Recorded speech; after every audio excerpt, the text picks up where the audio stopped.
Cumprimento a amada igreja com a paz do Senhor Jesus. A mensagem será bem breve, amém? Mas antes estaremos louvando um corinho de fogo para o Senhor. Quando eu era prego, Satanás só me batia. Agora eu sou martelo e estou batendo em Satanás.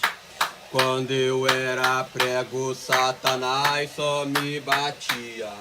Agora eu sou martelo e estou batendo em Satanás.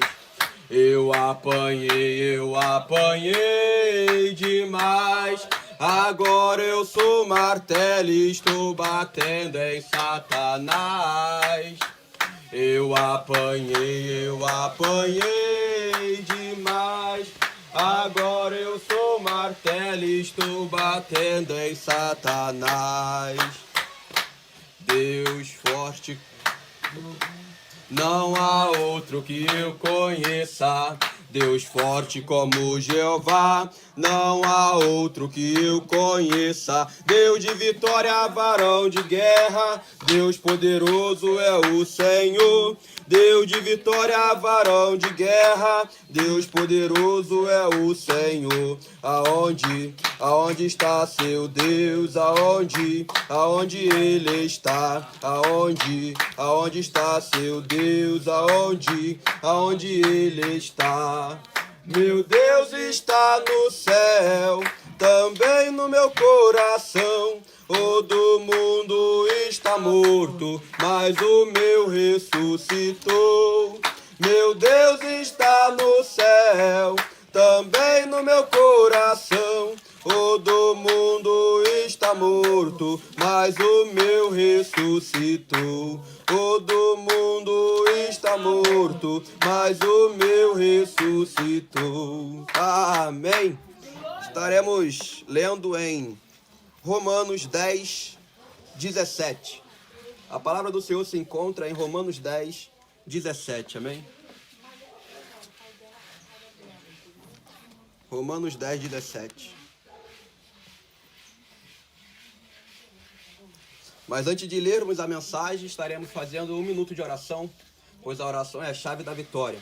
E enquanto nós oramos, aqueles que ainda não acharam a palavra, procure Romanos 10, 17. Amém? Oremos em nome do Senhor. E todos junto comigo digam glória, glória, glória, glória a Deus. Glória, glória, glória, glória a Deus. Senhor maravilhoso Pai, Deus todo-poderoso. Tu és santo, digno de toda honra, toda glória e todo louvor, meu Pai. Nesta tarde nós prostramos a Ti, Senhor. Não para ouvir aquilo que nós queremos, mas para ouvir aquilo que o Senhor quer falar. Oh, meu Deus, venha tocando em nossas vidas, Pai. Jogando toda a muralha por terra, Senhor. Joga também, Jesus amado, todo impedimento, Pai. Oh, Senhor, vem enxugando as lágrimas de tristeza e trazendo alegria para essas almas, pois Tu és maravilhoso, Senhor. Que não venha ser eu aqui, Jesus, em cima deste altar, mas que venha ser o Teu Santo Espírito. Que não venha ser eu falando, mas venha ser o Pai, o Filho e o Espírito Santo. Oh, Jesus, pois Tu és majestoso, Senhor. Vai jogando por terra toda a depressão, toda a ansiedade, toda a insônia, Pai. Oh, Senhor, repreende toda a crise, todo o pânico. Repreende também, Jesus amado, toda enfermidade. Vai jogando por terra, Senhor. Venha com cura, com libertação, com milagre, com livramento, com portas abertas, pois Tu és santo, meu Pai. Tu és santo, Jesus. Ô Senhor, venha mostrar o Teu mover para a Tua igreja, pois Tu és maravilhoso, Senhor. Batiza aqueles que ainda não são batizados, Pai, e aqueles que já são batizados. Venha, Senhor, restaurando, venha avivando, Pai. Ô Jesus, vai tocando também nos lares, toca também nos familiares. Venha restaurando família, restaurando lar. Restaura, Jesus amado, o casamento. Restaura noivados, namoro, orações. Vai restaurando amizades, Senhor, que foi levantadas por Ti, mas por causa de Satanás a amizade acabou. Venha restaurando a vida espiritual dos Teus servos, pois Tu és maravilhoso, meu Pai. Venha tocando, Jesus. Orienta os Teus servos, Pai. Abre a visão espiritual, pois Tu és maravilhoso, meu Deus. Ô Senhor, a Tua palavra diz que aonde há 3 ou mais pessoas, a Tua presença já está. E a Tua palavra também diz, Senhor, que quando os Teus servos começam a orar, os céus se abrem. Então eu tenho fé, meu Pai, que os céus estão abertos e que o Senhor está derramando gotas de bênçãos sobre as nossas vidas, pois Tu és maravilhoso, meu Pai, que aquelas pessoas que há muito tempo não falam em língua, que volte a falar em língua, Senhor, pois Tu és maravilhoso, Pai. Muito obrigado por tudo, pois Tu és santo. Amém e amém, Jesus. Aqueles que acharam a palavra do Senhor, digam, vou para o céu. Aqueles que ainda não acharam, diga eu também. Amém? Romanos 10, 17.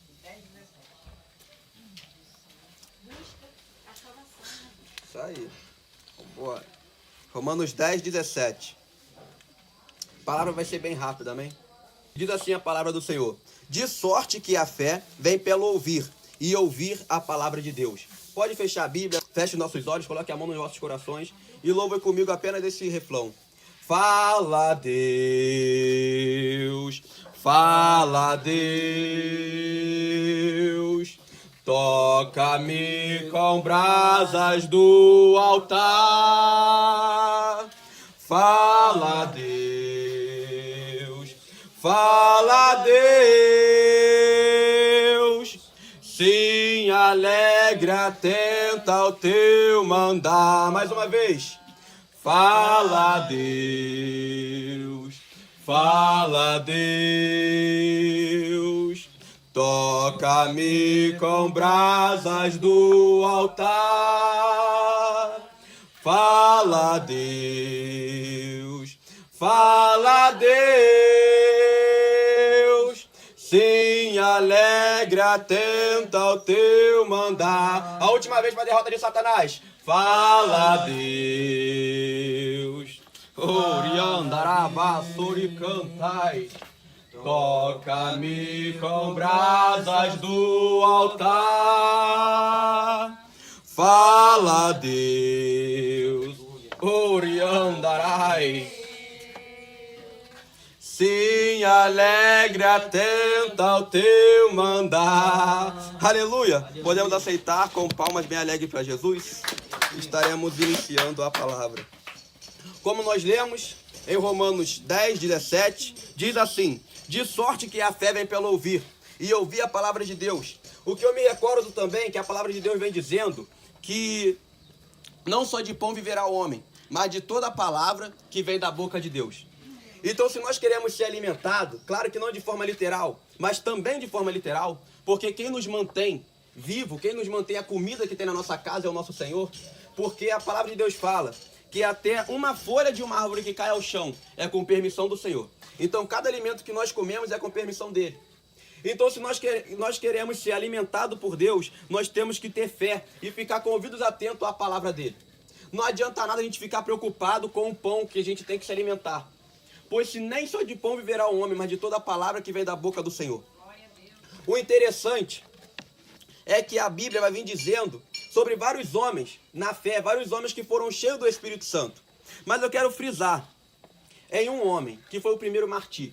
Muitos já conhecem, Estevão, um jovem, homem de Deus que pregava a palavra, que vivia, um homem cheio de fé, como diz aqui nesse versículo. Aleluia. Que a fé vem pelo ouvir a palavra de Deus. Estevão era um jovem cheio de fé. Por quê? Porque Estevão escutava a palavra do Senhor. Tem outro também que eu gostaria de recordar. Saulo, que mais futuramente veio se chamar de Paulo, pois Deus trocou o nome. Aleluia. O interessante era que Saulo, ele viu Jesus Cristo. Por que eu afirmo isso com todas as palavras? Porque eu afirmo que ele viu Jesus Cristo em carne. Porque só podia ser apóstolo aqueles que viam a Jesus. É claro que quando ele viu Jesus Cristo, ele ainda era mancebo, ou seja, ele ainda era criança. Só que Paulo, ele entendia muito de lei. É o que eu gosto de falar. Paulo entendia tanto da lei daquela época, tanto dos livros de Moisés, que Paulo, ao meu ver, era um advogado. Sim, Paulo fez faculdade de advocacia naquela época, porque o homem entendia de toda a lei de Israel, ele entendia de toda a lei de Roma. Nosso irmão era super inteligente. O interessante era que, mesmo ele entendendo de toda a lei, ele não tinha fé, porque ele não escutava a palavra do nosso Senhor Jesus Cristo. E justamente pelo fato dele não escutar a palavra do Senhor, ele começou a perseguir os crentes. E acredite ou não, Paulo teve participação na morte de muitos cristãos, especificamente na morte de Estevão. Mas mal ele sabia que através da morte de Estevão, Jesus lá na frente tocaria nele para que ele viesse a se converter. Por quê? Porque em todo o tempo a palavra do Senhor vem dizendo que Estevão foi caluniado. Mas mesmo ele sendo caluniado, ele continuava a pregoar a palavra do Senhor. Continuava a pregoar, aleluias, a palavra que vem da boca de Deus. Pois ele era um ministro do Evangelho. Ele era um melita do Senhor, ou seja, um soldado. Ele era um baluarte, ele era um atalaia. Falava o que o Espírito Santo mandava. O interessante era que Estevão, sendo caluniado na frente do juiz, ele estava de frente do juiz. Mesmo assim, ele não parou de falar a palavra do Senhor, ao ponto que a graça dele foi tão alta que o rosto dele brilhou, como de anjo. Mas por quê? Porque Estevão era um jovem cheio de fé. Estevão era um jovem íntegro, reto, temente a Deus, que se desviava do mal. Estevão era um jovem que não mentia, só saía a verdade da boca dele. Estevão era um homem que vivia de oração, jejum e leitura bíblica. Estevão era um homem que orava sem cessar. Estevão era um homem que vigiava, orava e vigiava. E vigiai e orai, né? Que esse é o certo, vigiava e orava. O interessante era que Estevão, mesmo depois de ser sentenciado, que ele foi sentenciado à morte, né, apedrejamento, e era de todos os tipos de tamanho de pedra que você imaginar. Desde a mais pequenininha até a maior que um ser humano possa levantar. Nem que tivesse que levantar 7 pessoas junto. Mas era livre, era o tamanho da pedra que eles queriam jogar. Mesmo depois dele ser sentenciado, de estar sendo apedrejado, ele teve o maior de todos os dons, que era o dom do amor. Por que eu digo isso com toda certeza? Porque ele ali sendo apedrejado, ele olhou para os céus e falou: Senhor, Deus, Pai, meu Criador, meu mantenedor, meu Consolador, tenha misericórdia dessas pessoas. Não veja o pecado deles, mas, Senhor, não faça-os mal. Liberte-os, livra dessa cegueira espiritual. O interessante é que quando ele olhou para o céu se abriu. Por que o céu se abriu? Porque ele era um homem justo. Ele era justo aos olhos do Senhor. E a palavra do Senhor diz que o justo não mendiga. A palavra do Senhor diz que a oração do justo tem muito em seus efeitos. E ele era um justo. Ou seja, a oração dele tinha muito em seus efeitos. A petição dele teve muito em seus efeitos. O céu se abriu, ele viu o trono do Senhor. E a palavra de Deus fala que se nós ver a face de Deus, a gente é morto. Porque o nosso corpo, carne, não aguenta tal glória. Então, a partir do momento que Estevão viu a Deus no céu, Estevão já sabia que ele ia morrer. Mas ele foi agraciado. Antes da morte, ele conseguiu ver a face de Deus. E eu tenho tanta fé que ele não sentiu nem dor na morte dele. Pois o Espírito Santo teve compaixão. Ele sentiu tanto fervor, tanto fogo do Espírito Santo que nem sentia dor. Ele só sentia calor. Cada pedra daquela que eles tacavam nele era como uma fonte de alimento para o Espírito Santo. Cada pedra daquela era uma pedra que Deus estava colocando no altar dele. Cada pedra daquela era uma pedra que Deus estava colocando em tua coroa. Cada pedra daquela era uma pedra que Deus moldava, aleluias, e honrava ele no céu. Agora voltando para Saulo, que vira Paulo. Ele era um homem incrédulo. Ele era donto, sabia muito de lei, mas era incrédulo. Ele não acreditava que Jesus Cristo veio para nos salvar. Ele não acreditava que Jesus Cristo era o caminho, a verdade e a vida. Ou seja, incrédulo. E os incrédulos não herdarão o reino dos céus. Mas aí, por ironia do destino, ele cavalgando a cavalo, indo atrás de cristão, para matá-los, né? Esse era o trabalho dele, ganhava muito dinheiro por sinal.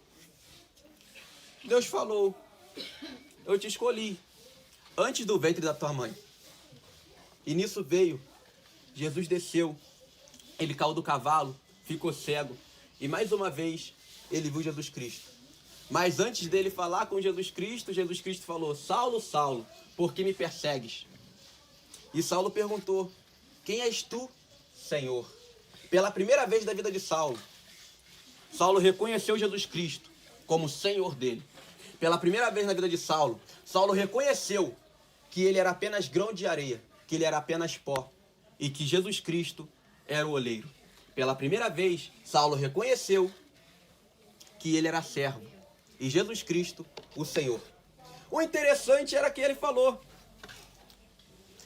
mais ou menos, eis-me aqui, Senhor. Foi praticamente o que ele falou.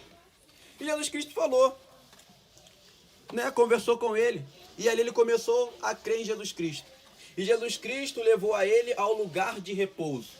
Que lugar de repouso é esse? É o esconderijo do Altíssimo.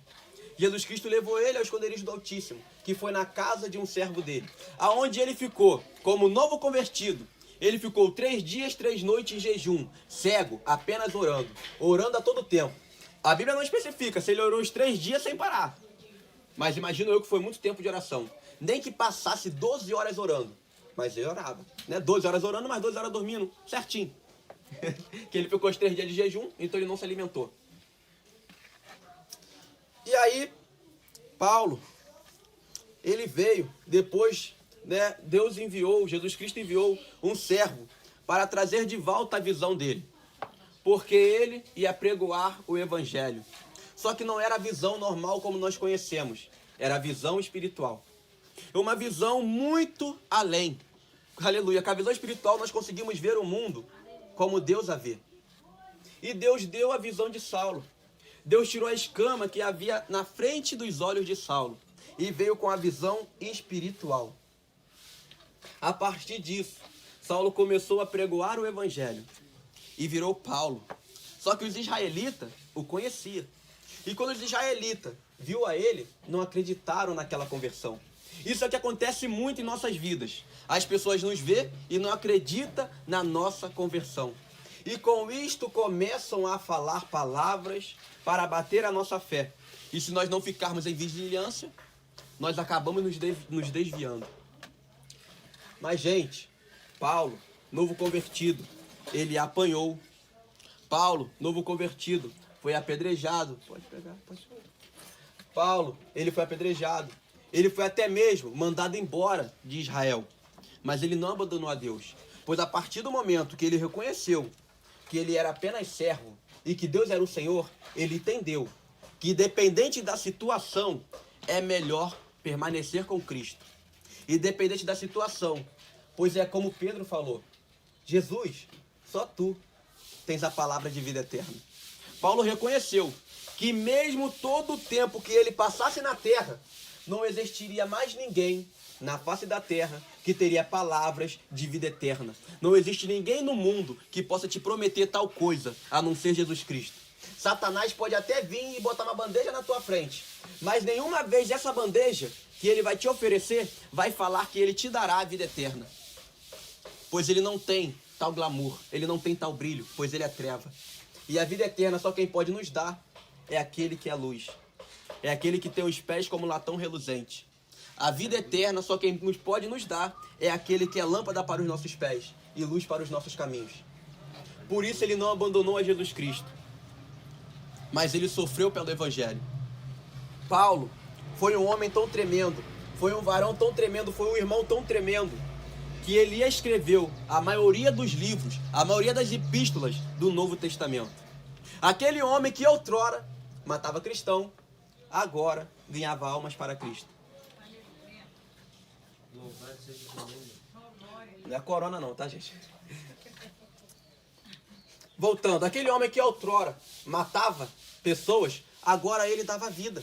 Como assim ele dava vida? A palavra do Senhor fala que Jesus Cristo é a cura, mas não para os que estão curados, mas para aqueles que são enfermos. E como eu já falei aqui uma vez, se Cristo veio para trazer a cura, e ele é o médico dos médicos, e nós somos usados por ele, então nós somos enfermeiros do Senhor. De uma forma que todos possam entender. E neste momento, Paulo estava sendo enfermeiro do Senhor. Ele estava levando a cura para os cansados, para os oprimidos. Ele estava levando o pão, que é a palavra. Ele estava levando a água da vida, que é a oração, que é os dons. Ele foi um homem tremendo na presença de Deus. E por que eu cheguei a Paulo? Na verdade, ia ficar só em Estevão, mas Deus me levou a Paulo. Porque Romanos é um livro, é uma epístola escrita por ele. E nada melhor do que Paulo para nos dizer que a fé vem do ouvir, e ouvir a palavra de Deus. Pois Paulo só se converteu porque ele ouviu. Ele ouviu a palavra de Deus. Querendo ou não, quando ele teve participação na morte de Estevão, ele estava ouvindo a palavra do Senhor. Quando ele ficou cego e caiu do cavalo, ele ouviu a palavra de Deus. E foi nisso que ele se converteu. Você pode não falar com as pessoas sobre Jesus Cristo, mas o teu modo de se vestir, seu modo de andar, seu modo de agir é uma forma de pregoar o Evangelho. Tem muitas pessoas que só vão se converter na tua morte, mas tem muitas outras que irão se converter enquanto você está em vida. Assim como aconteceu com Paulo. Paulo foi um homem tão tremendo que ele ganhou. Ele foi o apóstolo dos gentios. Ele ganhou milhares de almas. Pedro também foi tremendo, porque na primeira pregação de Pedro, se eu não me engano, ele ganhou 3.000 almas em uma pregação. E na segunda pregação dele, ele ganhou 5.000 almas. Esse foi Pedro. Mas Paulo foi mais além, porque Paulo padeceu pelo Evangelho.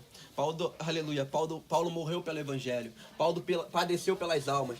Paulo caminhava a maioria das viagens dele a pé. Sabe o que é ir de uma cidade a outra a pé sempre, sem parar, pregando o Evangelho? Esse era Paulo. Esse era o grande homem de Deus. E por que eu frisei em Paulo? Porque Paulo, ele é o mesmo que vai vir falar que não vive mais ele, mas que Cristo vive nele. Já não vive mais eu. Já não vive mais Davi Ribeiro, já não vive mais a irmã Janete. Agora é Cristo que vive em nós. O que isso quer significar? O que isso significa, Cristo vive em mim? É simples. Significa que a tua vida, a partir do momento que você levanta a mão e aceita Jesus, não é mais sua, mas sim de Deus. Aleluia. Significa que você não é mais o dono da tua vida, você não é mais o seu Senhor. Quem é o seu Senhor é Deus. O inimigo não é mais o seu Senhor. Quem é o seu Senhor agora é Jeová. É Jesus Cristo. Jeová Rafá, Jireh, Nissi. Pois o Senhor é a nossa bandeira. Isso é interessante. Por que é interessante? Porque Paulo também vai vir dizendo que do passado dele, ele já não lembra mais. Mas por que do passado dele ele não lembra mais? Porque se nós ficássemos lembrando do nosso passado, certamente nós iríamos fazer como a mulher de Ló, olhar para trás. E nisso nós viraríamos uma estátua de sal. Ou, como o povo de Israel, na época de Moisés, que Deus deu tudo para eles. Deus deu o maná do céu. E mesmo assim eles queriam voltar para o Egito. Nós somos como o povo de Israel. Estamos no esconderijo do Altíssimo. Mas muitos de nós pensamos em voltar para o Egito. E que Egito é esse? O mundo. Mas por que nós pensamos em voltar para o Egito? Porque o Evangelho de Cristo, ele não é complicado. O Evangelho de Cristo, ele é simples. Mas é por esse fato que nós queremos voltar para o Egito. Porque o Egito não é simples. O Egito, ele tem coisas que agradam os nossos olhos. O Egito é cheio de detalhe. Já o Evangelho do Senhor é algo simples, algo transparente. É algo natural. Aleluia. Já o mundo é cheio de detalhe. Detalhe para vaidade. Detalhe para adultério, para prostituição, para fornicação. Detalhe para o homossexualismo. É cheio de detalhe. No mundo a gente encontra várias coisas. Na palavra do Senhor só há um caminho. A gente só encontra isso, a simplicidade de um cristão. Por isso que muitos de nós olham de volta para o Egito. Mas nós temos que permanecer na fé, permanecer caminhando e viver na simplicidade do Senhor. Pois é como diz em Salmos, o Senhor guia-nos mansamente pelas águas tranquilas. Ele guia-nos pelas veredas da justiça. Então, gente, vamos voltar para as veredas antigas. Essa mensagem foi bem diferente, né? Eu estou acostumado a pregar uma mensagem mais doutrinária na parte de vestimento. Mas essa mensagem é uma doutrina para a nossa fé. É uma doutrina não para o nosso exterior, né? Mas para o nosso interior. Essa é a doutrina do Senhor. A doutrina do Senhor não é apenas veste. A doutrina do Senhor é veste, modo de agir, falar, pensar. A doutrina de Deus é complexa. Mas ao mesmo tempo que é complexa, é simples. É tão simples. A única coisa que Deus nos pede é para a gente viver da forma que nós nascemos.